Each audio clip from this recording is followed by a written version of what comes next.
apparently I'm old school, I still do it on paper, not iPhone. I'd like to begin by thanking both October Street and Melvin families, as well as Jared and Ivy, for putting together on such a wonderful schedule of events throughout the weekend. I know a lot of time, work, and effort went into every detail of this special weekend, so thank you very much.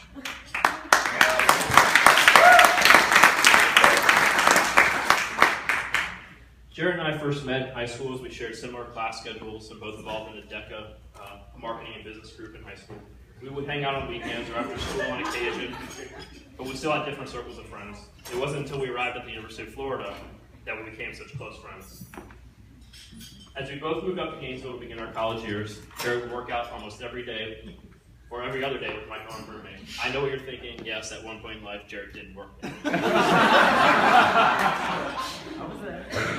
As I got to know Jared and hang out with Jared, I not only discovered what a nice, considerate gentleman he was, but I also discovered he was a diehard Miami Hurricanes fan. Yeah! Go Canes! In the center of the University of Florida.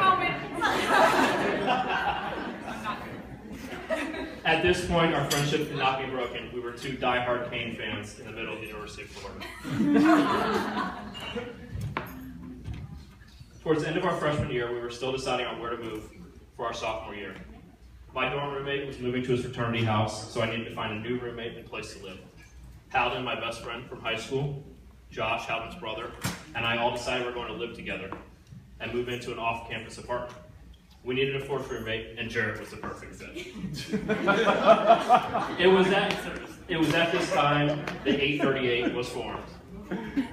For those of you wondering, 838 was our apartment number through the next 3 years, so yes, we are very original with our nicknames. We all lived together in the 838 for the next 3 years. It was during this time that we discovered Jared had a special place in his heart for burritos.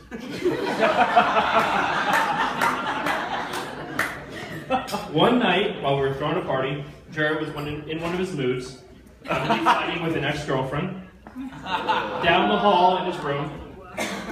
So Josh, Halden, and I, being the considerate friends we are, took a frozen burrito out of the freezer and threw it all the way down the hall at Jared's door.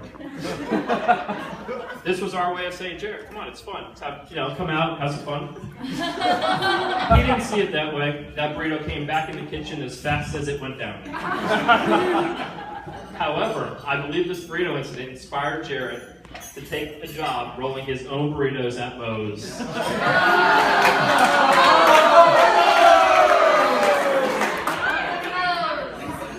Jared working at Moe's meant two things for our apartment. Free food after his shift, or extra food when we went there, and our introduction into the Birdman. The Birdman worked at Moe's, running away from his warrants for arrest in Central Florida counties. He donned gold chains, a Magnum bottle of Grey Goose at our parties, and frequently danced on our coffee tables throughout the night. We knew it was a good night if the Birdman showed up.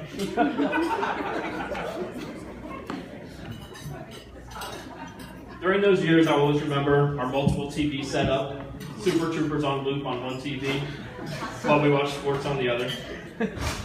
24-hour watch parties with our unofficial fifth roommate, Elliot. Our countless apartment parties.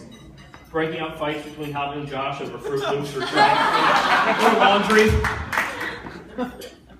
And Josh continuously leaving his cooked food in the oven, microwave, or toaster, while later in the day forgetting he ate those and then was hungry. I know I speak for all of us when I say those years and my memories from those years were some of my best and most memorable in my life. We forged a bond of brotherhood during those years, and I'm happy to call Jared, as well as Halden and Josh, my brothers. Unfortunately, life got in the way of all our fun in college. Everyone graduated and moved on to graduate or law school or found work. Jared moved back to South Florida and worked there after college. After my graduate year at the University of Florida, I was really excited to move back to South Florida to hang out with Jared again. However, I know this feeling would be short-lived, as Jared always had a greater professional and personal goal of moving to the Big Apple. After a few years in South Florida with Jared, he broke the news to me he was following his dream of working and living in New York City. I was extremely happy for him as he followed his dreams, but I was upset I was losing my brother once again. Once he moved up to New York, we would talk and text whenever our busy schedules found time. I'd always ask Jared about female situation. He'd always respond with, "Oh, nothing's really going on. Nothing's happened, haven't found anyone," etc. These answers quickly changed after a ski trip in 2011. Jared, after interacting and knowing Ivy for a couple years, finally got the courage to ask her on a date. Jared, now being able to finally tell me he was dating someone, called me. I, of course, as these guys know, am a frequent non-answer of phone calls, so I did not pick up my phone when Jared finally called with the news.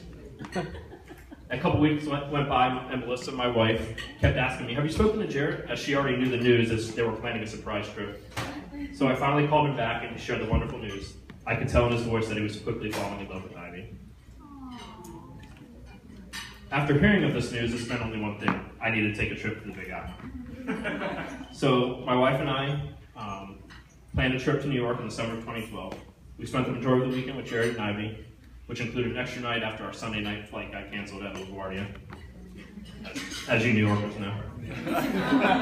It was as clear as we saw the two of them together that there was a special bond between them. I never in my life seen Jared this happy, and although I would like to believe it was because I was finally visiting him in New York, I knew it was because Ivy was in his life. Melissa and I had a great time hanging out with Jared and Ivy all weekend. It didn't matter what we were doing, we were always having a good time and laughing, even if we was just watching the Olympics on their couch. I knew after that short weekend that Ivy was the perfect fit for Jared. Jared is one of the most genuine, considerate, and caring individuals I've ever met in my life. I know there's nothing on this earth that Jared wouldn't do for me. I know that I can call on Jared at any time, at any place, and he will be there for me. I am truly honored to call Jared one of my best friends and brothers. I believe Jared deserves nothing but the best in life, and I believe he's found that in Ivy. Ivy is a genuine, sweet, caring individual who loves to have a fun time no matter what she is doing. Ivy truly compliments Jared in every single way. I still haven't seen that smile come off Jared's face since he described her years ago. Except when the Hurricanes lose, of course. I am truly happy that both of you have found one another and will be spending and sharing moments for the rest of your lives together. Marriage is full of ups and downs. Marriage, just like any other relationship, will have its challenges. However, if you always remember the love you share today and feel today, you will be able to overcome these challenges with ease. I would like to formally welcome Ivy as a lady of the 838. She truly is one of us. I love you both, and I will always be here for you as you take this journey in life together. I wish you both the best that life has to offer. Please raise your glass for this wonderful couple. Cheers. Ladies and gentlemen, just because we want to be even,